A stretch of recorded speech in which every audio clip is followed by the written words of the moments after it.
2025 मध्ये कॅन्सरने पुन्हा डोकं बाहेर काढलं. गालाचा नसून खालच्या हिरडीचा कॅन्सर झाला होता आणि तो अशा स्थितीत होता की ऑपरेशन करता येणं शक्य नव्हतं.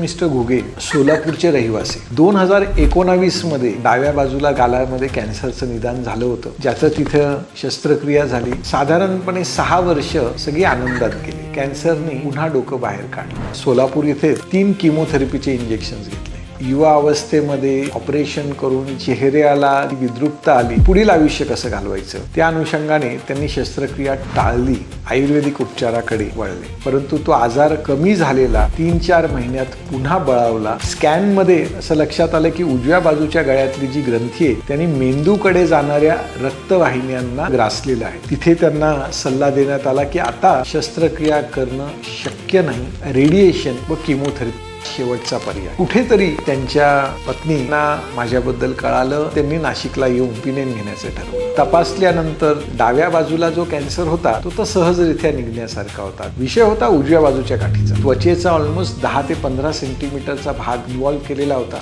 आणि मेंदूकडे जाणाऱ्या महत्वाच्या रक्तवाहिन्या असतात त्याच्या जवळ पण ते ट्यूमर खूप जास्त प्रमाणात होते. त्या ताईंना ज्यावेळेस आम्ही शस्त्रक्रियाचा सल्ला दिला त्या म्हटल्या, सर लागलीच तयारी आहे, परंतु पेशंटला एकाच वेळेस दोन्ही बाजूला ऑपरेशन करायचं आणि प्लास्टिक सर्जरी करावी लागणार आहे. साधारण 8 तास चालली ही शस्त्रक्रिया. डाव्या बाजूचा पूर्ण आजार निघून गेला. गळ्यातल्या ग्रंथी काढल्या. उजव्या बाजूची जी अशुद्ध रक्तवाहिनी असते काढून घेण्यात आली. मेंदूकडे जाणारे जे रक्तवाहिन्या त्या वाचवता आल्या मला आणि त्या साईडला प्लास्टिक सर्जरी केली. मायक्रोव्हॅस्क्युलर सर्जरीज करतो ज्याच्यामध्ये मांडीकडची त्वचा तिथे लावून नवीन रक्तपुरवठा दिला जातो. ऑपरेशन नंतर दुसऱ्या दिवशी तर त्यांना आयसीयूतनं आम्ही बाहेर घेतलं होतं.